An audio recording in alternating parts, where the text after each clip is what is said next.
Tous les vendredis, après la prière du début d'après-midi, quelques fidèles restent autour de l'imam pour une séance d'explication sur une sourate, l'un des chapitres du Coran. Pour connaître les lois de l'islam, pour vivre avec les gens, parce que ça c'est le Coran même qui parle comme ça, qui nous a montré comment on va faire pour vivre avec les gens en paix.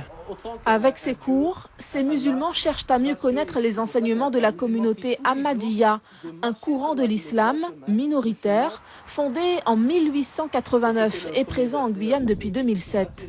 Mais à la demande, l'imam peut aussi délivrer des cours à des non-musulmans désireux de mieux comprendre l'islam, et cela en toute transparence, assure-t-il. Les services de renseignement sont bien au courant que nous donnons ces cours parce que nous faisons de telle manière nos démarches que nous prenons en confiance aussi les personnes politiques et administrations pour qu'ils sachent quelles sont les différentes démarches que nous faisons. En fait, c'est le 3 qui est à l'envers. Parallèlement, l'association cultuelle Ahmadiyya propose des cours d'arabe littéraire. Pour William et Kelvis, c'est la 3e leçon. Ils tentent d'apprendre les 29 lettres de cet alphabet si différent du nôtre. L'imam assure qu'il suffit de 3 mois pour acquérir les premières bases.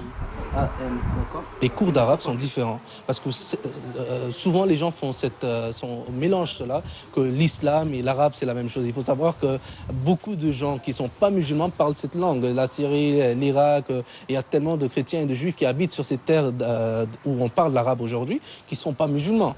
Santo et Philippe sont d'anciens élèves de l'imam Bacharat et de l'imam Sidiki Ahmad.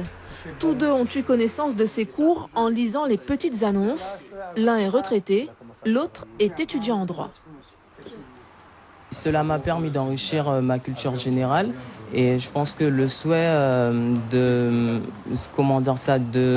s'orienter vers d'autres cultures, cela permet d'avoir une ouverture d'esprit et d'avoir une plus grande tolérance. Donc oui, ça m'a apporté quand même quelque chose. Ces cours d'arabe, comme ceux du Coran, sont gratuits car les imams sont rémunérés par leur association.